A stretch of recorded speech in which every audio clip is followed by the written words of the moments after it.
From July 14, 2009 to October 26, 2021, Stan Bowman held the reins as general manager of the Chicago Blackhawks. Over those 13 transformative years, Bowman bore witness to a turnaround so profound it bordered on the miraculous, something most sports franchises only dream of achieving. The Blackhawks evolved from a struggling organization whose owners couldn't draw money with a piece of paper and a green crayon into one of the most valuable teams in all of sports, consistently contending for the Stanley Cup year after year. Under Bowman's leadership, a franchise that had not hoisted the Stanley Cup since 1961 was reborn as a modern-day dynasty. By that measure alone, Stan Bowman's tenure with the Blackhawks seems undeniably to be an extraordinary success. Or does it? In this video, boys, we'll embark on an in-depth exploration of the Chicago Blackhawks during Stan Bowman's tenure. Together, we'll review every major trade, signing, and season under Bowman's leadership, analyzing how these decisions shaped the team at the time and how their impact might still linger today. By the end of our journey, we'll aim to answer a pivotal question. Is Bowman truly a great GM, or was he merely handed a dynasty built by the more skilled Dale Talon? Chapter 1. Here Come the Hawks. In 2009, after nearly a decade of failure, neglecting its longtime fan base, and overall being considered the worst franchise in all of sports, the Hawks had rediscovered their spark, finishing the regular season with an impressive 46-24-12 record. Though their journey ended in the Western Conference Finals with a hard-fought loss to the Detroit Red Wings, punctuated by Darren Helm's heroics, the future had never seemed brighter in Chicago. Leading the charge with skill and poise beyond their years were two prodigies, 19-year-old Patrick Kane and 20-year-old Jonathan Toews. Behind them stood a formidable defensive core featuring rising stars Brent Seabrook, Nicholas Hjalmarsson, and Duncan Keith. Together, this dynamic young roster laid the foundation for a deep decade of success, playoff runs, and unforgettable moments. Exactly what the city was about to witness. On a warm July 1st, 2009, Dale Talon would get to work. They secured the services of one Marian Hossa, a first ballot Hall of Famer with a groundbreaking 12-year, $62.8 million deal. And as of today, I think we can officially say that this was one of the best free agent signings of all time. But just 2 weeks later, after this historic acquisition, a major shift occurred within the Blackhawks front office. And that's where our boy Stan comes in. Stan Bowman officially ascended to the role of general manager, replacing Dale Talon, a man who had just orchestrated the signing of Hossa and added the formidable Selke Trophy winning forward John Madden to the roster. However, the triumphs of Talon's recent moves were overshadowed by a glaring administrative blunder. This man, Dale Talon, he failed to submit the qualifying offers for the team's restricted free agents before the league-mandated deadline. Yeah, this wasn't a good look.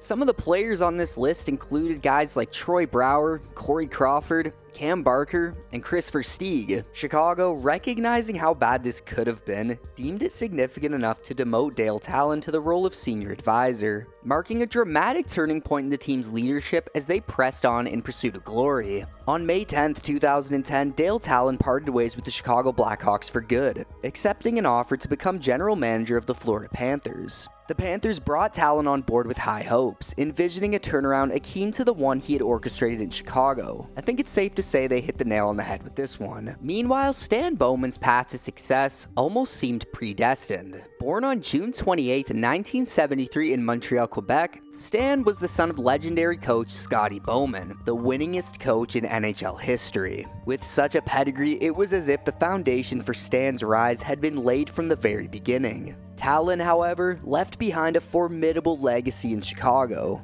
Over his tenure as assistant general manager, he quietly helped assemble a remarkable roster of young homegrown talent through the draft. Names like Duncan Keith, Dustin Byfuglien, Corey Crawford, Brent Seabrook, Brian Bickle, and Dave Bolin became pillars of the Blackhawks' success, players who would go on to help define an era for the team. As general manager, he made pivotal moves that shaped the team's future, drafting talents like Nicholas Hjalmarsson, Jonathan Toews, and Patrick Kane, names that would soon echo through the annals of hockey history. But that's only the beginning. He skillfully signed free agents including Brian Campbell, Will pick it up and bring it back.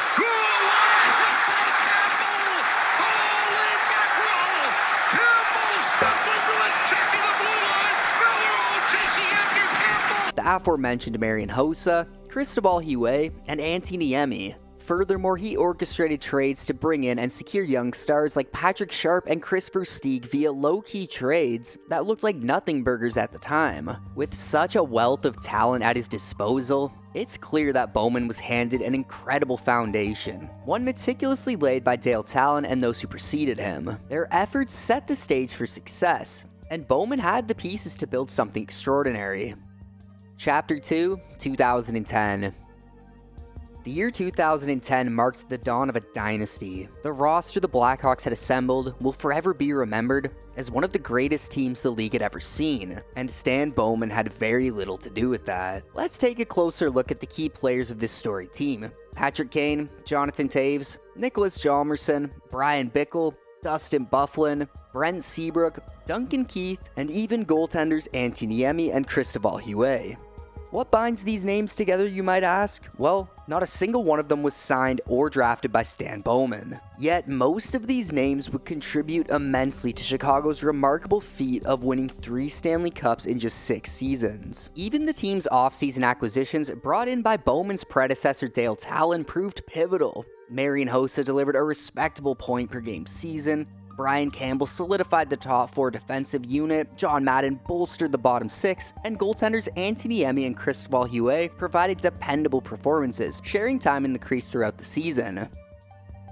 This Blackhawks squad was an absolute force to be reckoned with. They finished the regular season with a record of 52 wins, 22 losses, and 8 overtime defeats. Their dominance earned them first place in the Central Division and the second best record in the Western Conference, ranked 3rd in goals scored and 5th in goals against. This team was nothing short of a wagon.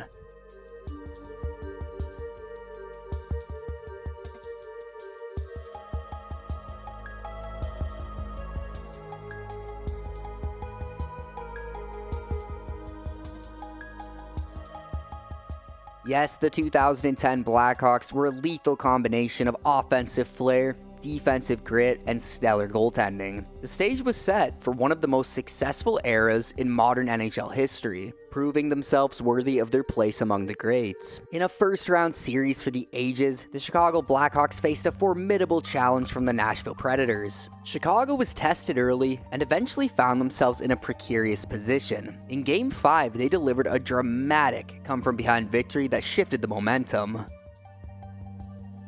Riding the wave of that triumph, the Blackhawks clinched the series back in Nashville, leaving an indelible mark on their postseason journey.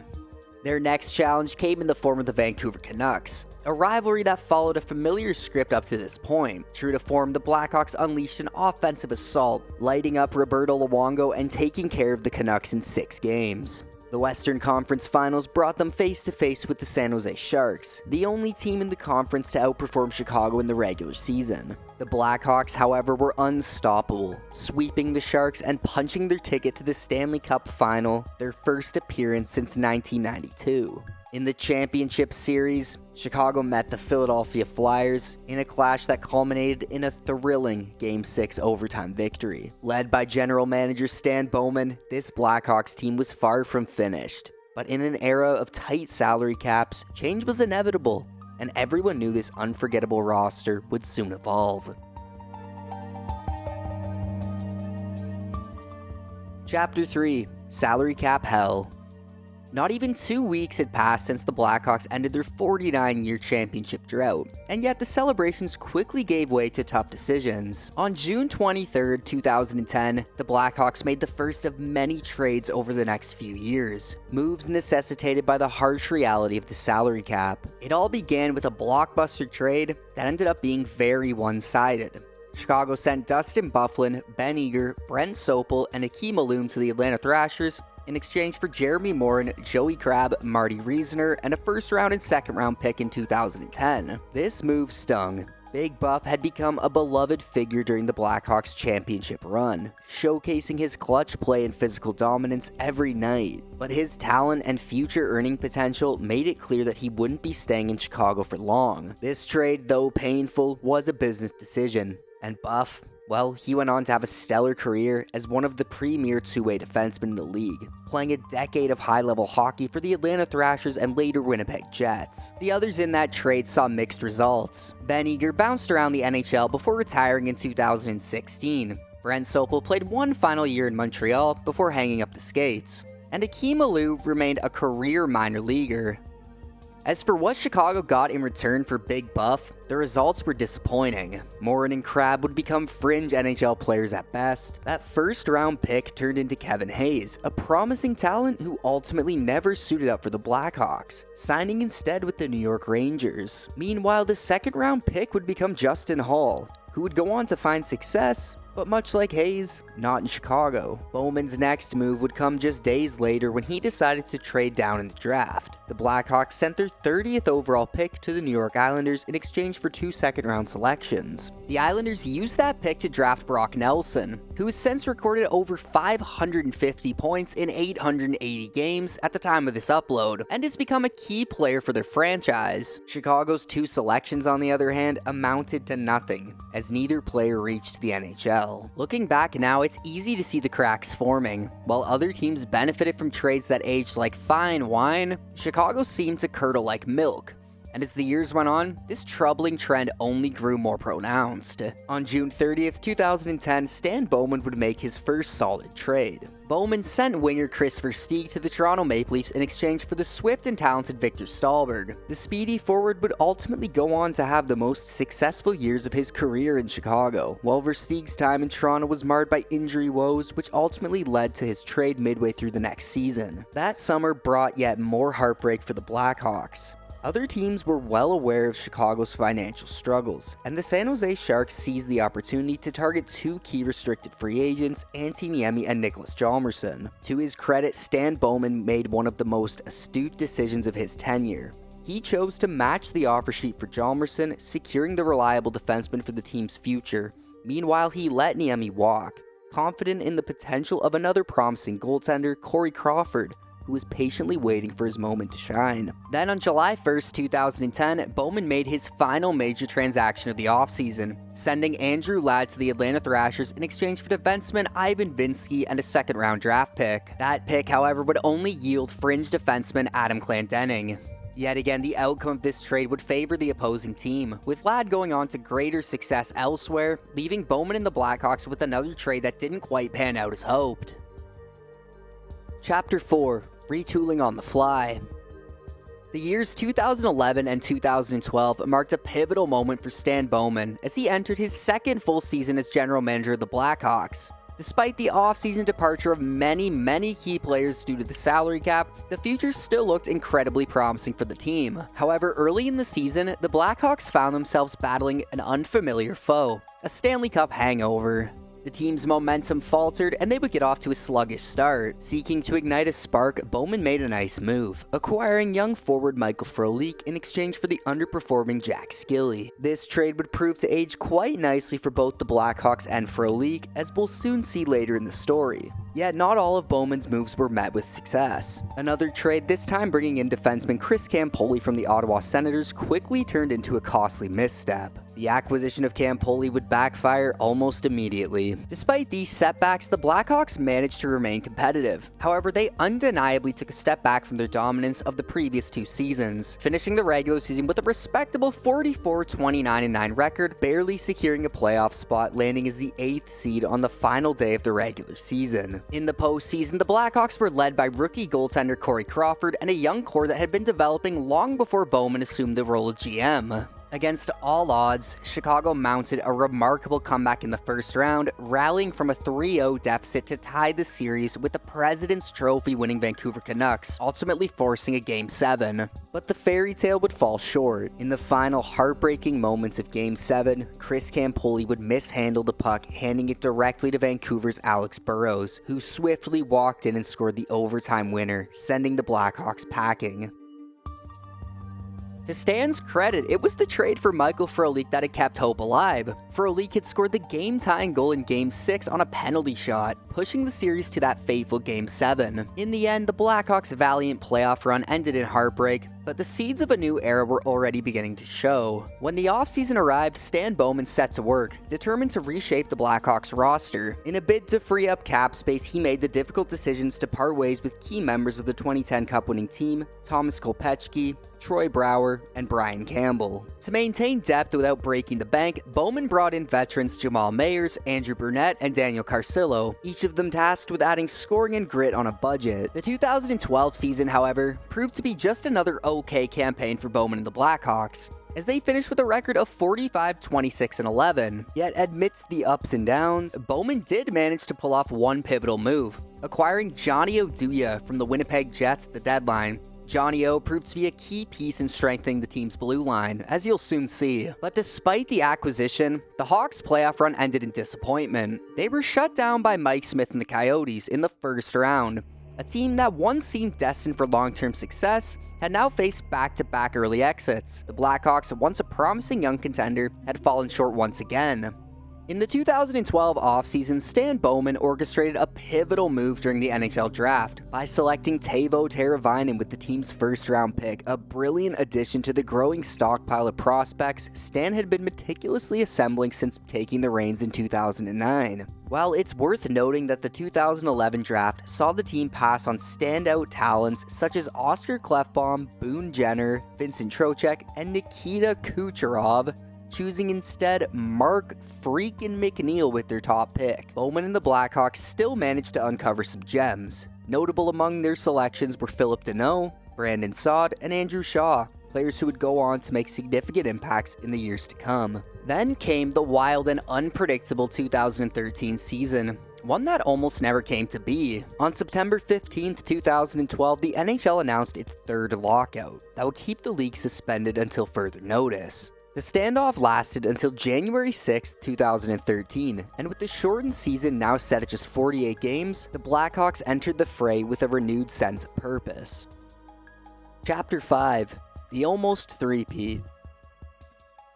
The lockout, while disruptive, had a silver lining. The extra time off would allow Marian Hossa to recover after suffering a brutal cheap shot from one of the league's most infamous players, Raffi Torres. It also provided valuable time for the young core of Andrew Shaw, Nick Leddy, and Brandon Saad to grow and mature into the professionals the team needed. By the time January 19th rolled around, the Blackhawks were ready to hit the ice, fresh, focused, and primed for greatness.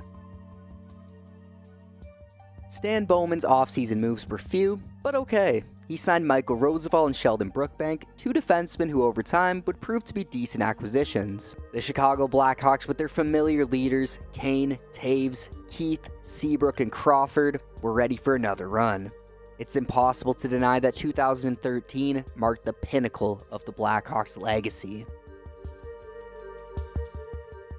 The season kicked off with a blistering 6-0 start. Young stars Andrew Shaw and Brandon Saad both made an immediate and powerful impact. What followed was nothing short of historic. A 21-0-3 record to begin the season, a run in which the Blackhawks went the first 24 games without a single loss in regulation. By the end of the shortened season, they boasted an incredible 36-7-5 record. Such dominance in the NHL is a rare sight, and the Blackhawks run was undoubtedly one of the most perfect seasons ever played in the league's history. Yet, even with this overwhelming success, the team recognized they still needed some reinforcements on the second line. And so, as the trade deadline approached, the Blackhawks made a move that would soon prove to be the most pivotal of their season. They acquired the veteran presence of the effective second-line center Michael Handzus. Though this trade may not have generated the same attention as some of Bowman's other moves, it quickly became clear that this was one of his most impactful. Handzus, alongside Patrick Sharp and Patrick Kane, formed a second line that simply overpowered their opponents.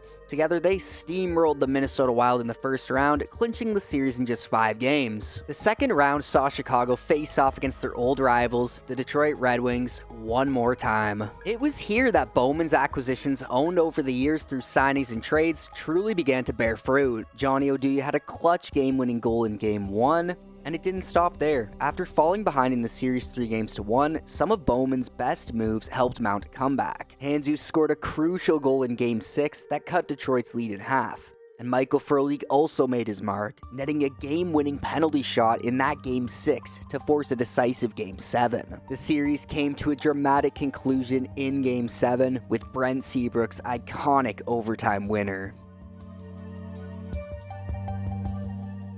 With that, Patrick Showtime Kane took over in the next round, leading the charge as the Blackhawks dispatched their opponents in just 5 games, the defending champion LA Kings, setting the stage for a showdown with the Boston Bruins.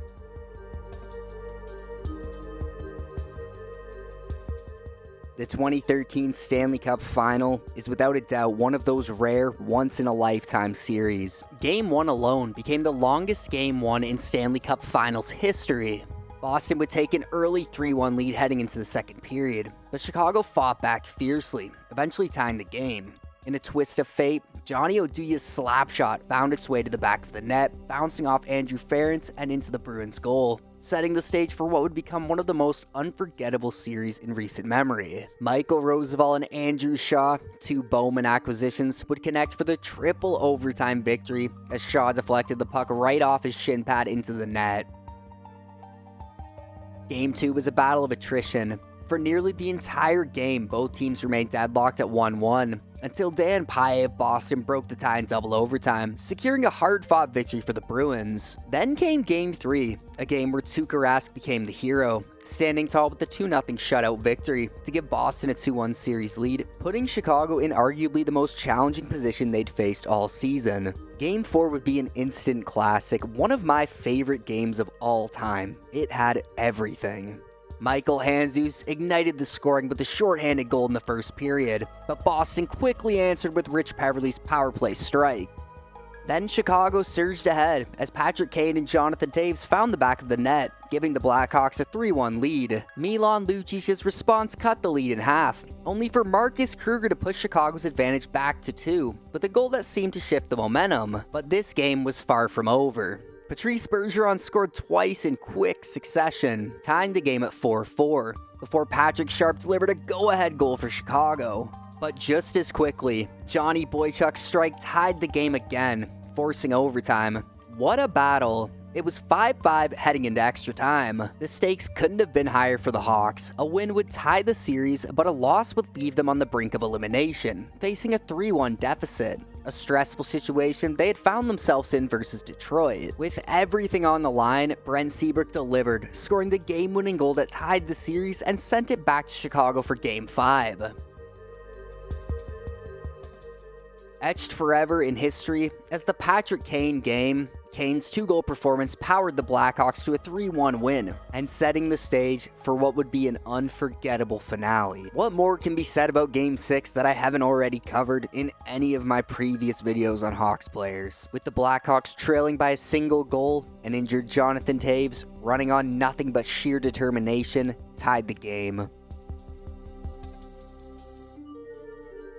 But Boston, undeterred, would respond with a goal from Milan Lucic with just under 8 minutes remaining in regulation.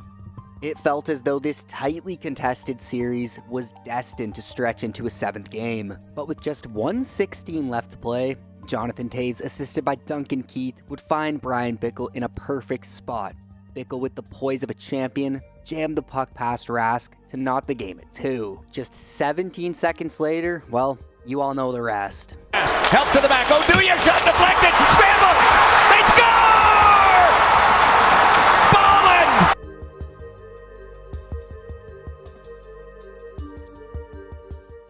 What a run 2013 was. Of course, on the receiving end of a setup from Frolik and Oduya, 2 key acquisitions by GM Stan Bowman, Dave Bolland slotted home the game winner, securing Chicago's 2nd Stanley Cup in just 4 seasons. And it wouldn't take long for Stan Bowman to make his mark in the office once again, and just days after, he was already making bold moves. First, he sent Stanley Cup hero Dave Bolland to the Toronto Maple Leafs, securing a 2nd-round pick and 2 4th-rounders in return. Not long after, Michael Frolik followed suit, traded to the Winnipeg Jets for a 3rd and a 5th-round draft pick. These moves signaled a continuation of the changes that were necessary in Chicago as the team found itself tightly pressed up against the salary cap. On July 1st, 2013, the Chicago Blackhawks made a pivotal decision by re-signing this year's iteration of Dustin Byfuglien and Brian Bickell. Bickell had delivered a stellar performance during the 2013 playoffs, stepping seamlessly into a line with Patrick Kane and Jonathan Toews during the finals, reminiscent of Byfuglien's impact in 2010. However, this was Brian Bickell, and that was Dustin Byfuglien. The decision came at a steep price. Chicago committed to a 4-year deal worth $4 million annually, a contract that would soon prove to be a costly misstep, casting a shadow over the team's financial flexibility in the years to come. Year 5 for Stan Bowman would prove to be one of his most successful playoff runs, though the ultimate prize eluded them. Unlike 2011, when Bowman had to overhaul the roster after their 2010 victory, 2014 saw him take a different approach. This time, he was essentially running it back with the same team that had claimed the Cup in 2013. The only notable absences were forwards Dave Bolland, Michael Frolik, and Daniel Carcillo. To bolster depth, Bowman also reintroduced Kris Versteeg, bringing him back in a trade later in November. A move that would signal a recurring trend, trying to bring the band back together by reacquiring former players from past Cup-winning teams. Now on the ice in 2014, it was business as usual for the Chicago Blackhawks. With a 46-21-15 record, they accumulated 107 points, securing a strong third-place finish in a fiercely competitive Central Division. The team would go on to make an impressive run to the conference finals, defeating the St. Louis Blues in 6 games and the Minnesota Wild in another 6. However, their journey ended in heartbreak, falling to the Los Angeles Kings in a thrilling Game 7 double overtime, with Alec Martinez delivering the decisive blow. Despite the valiant effort, the season was viewed by many as incomplete. Though another successful campaign under GM Stan Bowman's leadership, both Bowman and the organization understood that without a Stanley Cup, it would be seen as a failure by players and fans alike. Bowman knew the work was far from finished, and Chicago still had much to prove. With unwavering determination, Bowman dove into the 2015 offseason. He first secured the future of the franchise by inking star players Patrick Kane and Jonathan Toews to matching 8-year, $84 million contracts, ensuring their place in Chicago until the 2023 offseason. But the work didn't end there. In the wake of veteran Michael Handzus' retirement, Bowman acted swiftly, signing experienced center Brad Richards to a 1-year deal on July 1st, further solidifying the Blackhawks' center core. Another notable move was the trade on June 27, 2014. A shrewd move as Bowman, recognizing the opportunity, traded the 27th overall pick, which ended up being Nikolai Goldobin, and the 62nd overall pick, which would later go to Nashville, where it became Justin Kirkland, to the San Jose Sharks. In return, the Blackhawks secured the 20th overall pick, which they used to select Nick Schmaltz. But a trade that followed soon left many scratching their heads. Defenseman Nick Leddy was traded to the New York Islanders in exchange for defenseman TJ Brenna, Kent Simpson, and Ville Polka. This would appear to be yet another trade where the Blackhawks seemed destined to part ways with a valuable piece of their team, only to receive minimal return in exchange. Still, as the season unfolded, the Blackhawks found themselves on a steady path, and it would be during the season where a series of well-calculated moves began to show promise. Among these, the trade of defenseman Adam Clendening to Vancouver in exchange for Gustav Forsling stood out. Though as history would reveal, it wasn't without its later complications. Bowman wasn't done. He added depth to the lineup with another savvy move, bringing in Antoine Vermette from the Arizona Coyotes. Each decision was a carefully plotted step towards another promising postseason. This was prime Bowman, with the hope that the Blackhawks' journey would continue to the ultimate prize. The Blackhawks, skating with determination, would go on to claim their 3rd Stanley Cup in just 5 years, solidifying their dominance in the league. Under the keen eye of general manager Stan Bowman, a series of savvy moves played a crucial role in this triumph. With the looming prospect of hefty contracts for stars Patrick Kane and Jonathan Toews the following season, Bowman knew that more adjustments were necessary, so Bowman turned to one of his greatest strengths, scouting overseas for affordable free agents. During the 2015 offseason, his efforts culminated in the signing of none other than Russian superstar Artemi Panarin. In a maneuver to shed more cap, the Blackhawks traded for forwards Artem Anisimov, Jeremy Morin, Corey Tropp, and Marco Dano, and a 4th-round pick in the 2016 NHL Draft. From the Columbus Blue Jackets, in exchange for forwards Brandon Saad and Alex Broadhurst, along with defenseman Michael Pallotta. It was, by all accounts, a trade that the Blackhawks had to make due to Saad's inevitable pay raise in the coming years. Next, the Chicago Blackhawks executed a deal that sent their sharpshooting legend, Patrick Sharp, to the Dallas Stars in exchange for defenseman Trevor Daley and forward Ryan Garbett.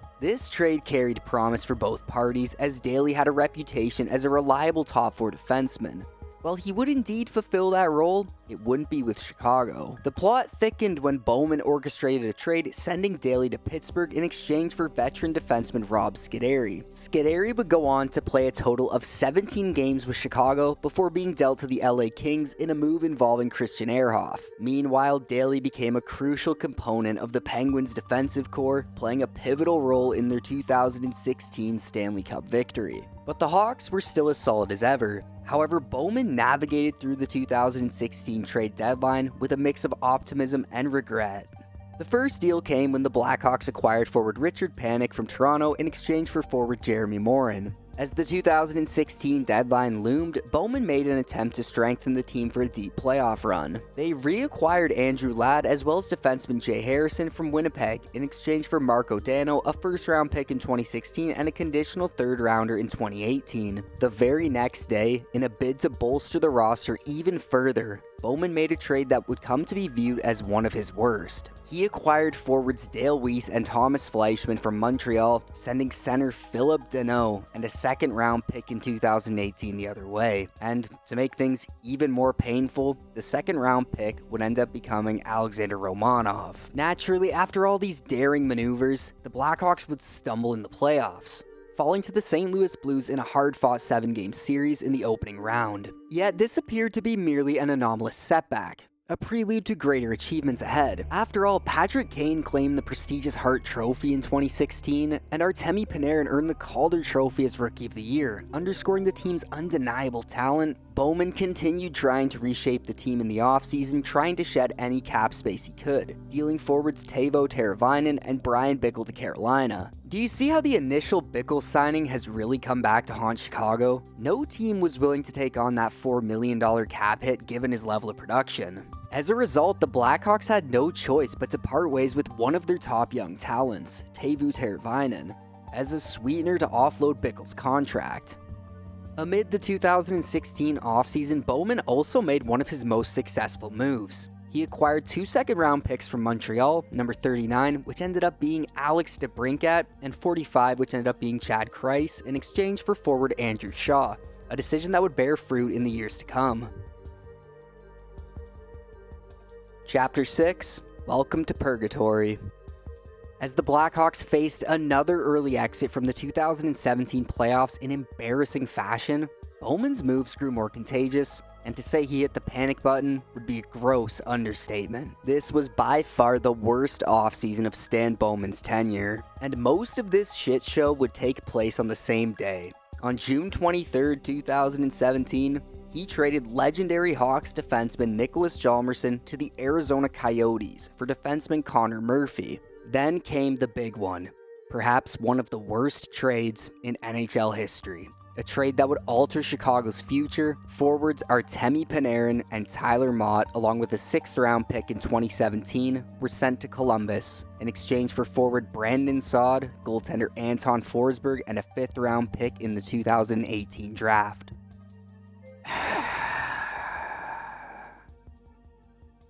Yeah, there's nothing to say. Actually, there's quite a lot of trauma to unpack here. To make matters even worse, Brandon Saad, acquired in the controversial trade, was eventually dealt to the Colorado Avalanche in exchange for Nikita Zadorov. Zadorov's time in Chicago was brief, as he was soon traded to the Calgary Flames for a mere 3rd-round pick. So when you trace this all back, the chain of events stemming from the decision to trade Artemi Panarin, a player who, let's be honest, is likely a future Hall of Famer if he continues at this level, left Chicago with little more than a 3rd-round pick to show for it. That would become Aiden Thompson. Following these moves, you truly couldn't script this even if you tried. Bowman made the call to trade down in the draft, sending the 26th pick to Dallas in exchange for the 29th pick. With the 29th selection, Chicago chose Henry Jokiharju, a player that would later be traded to Buffalo for Alex Nylander. Meanwhile, at pick 26, Dallas secured Jake Ottinger, who has since become one of the premier goaltenders in the NHL today.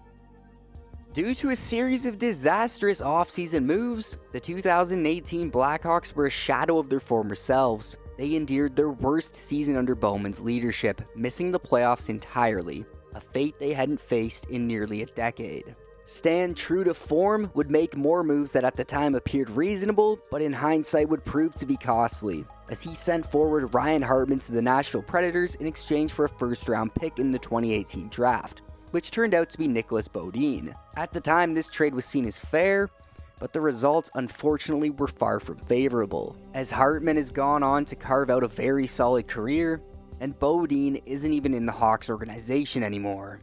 After the insane amount of losses Bowman had been piling up, it was about time he took a W. And the following year, after another sluggish start to the season, Bowman would make a move that seemed sensible. He traded forward Nick Schmaltz to the Arizona Coyotes for Dylan Strome and Brandon Perlini. However, things would take a turn in the offseason. The Blackhawks, coming off another lackluster season, would make several more under-the-radar moves that would ultimately backfire. Bowman traded defenseman Henry Jokiharju to the Buffalo Sabres for forward Alexander Nylander. Jokiharju is a bona fide NHLer, Alex Nylander is not. He also traded away goaltender Anton Forsberg and defenseman Gustav Forsling to the Carolina Hurricanes for defenseman Kelvin DeHaan and Alexi Sorella. These moves were made with the intent of retooling, but they had left the team with more questions than answers.